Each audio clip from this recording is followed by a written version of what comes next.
That story now sets us up for our next guest. Once a fervent leftist with an activist mom, Amala Ekpunobi discovered a new life, moving from the far left to the right. And you can hear her speak about it as one of Prager University's personalities. Amala, welcome to Victory News. Thank you so much for having me, Greg. Okay, now it says that you began leftist hate at an early age. How in the world did you go from a BLM poster child to someone who's now proud of America? It's a long story, but I'll keep it short. So I was raised by a single mother who is a leftist activist, and she does fundraising for a leftist organization. And I grew up with that influence. I fell for every single trick in the book that the left uses, and I was an extremely angry person. So at 17, when I graduated high school, I started working for a leftist organization, and that is what did the trick. As soon as you start to work for them, you will realize that all the ideology that you built around yourself will crumble. And it was an organization that was really full of hatred, full of blatant racism. And that woke me up. I started questioning if I was really on the right side of history, and nobody would answer my questions. So I went and I found PragerU videos. I found Dennis. I found Tom Sowell. I found Larry Elder. And I realized that my ideology was completely wrong.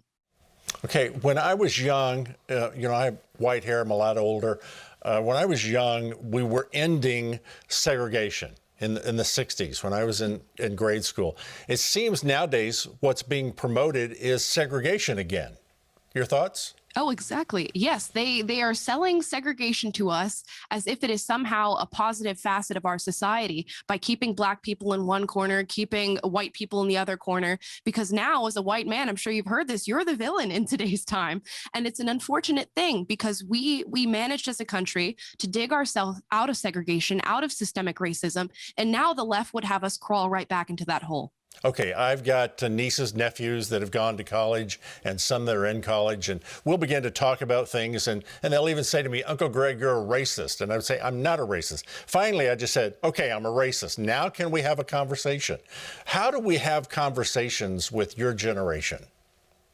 It is a very difficult thing to do. And I think what I try to do when I meet people who disagree with me is I try to find some sort of common ground in our arguments. I think both people on the left and on the right can agree. Maybe we don't like poverty, and we can establish that common ground first and then realize that we just have separate avenues of which we feel like we should fix that problem.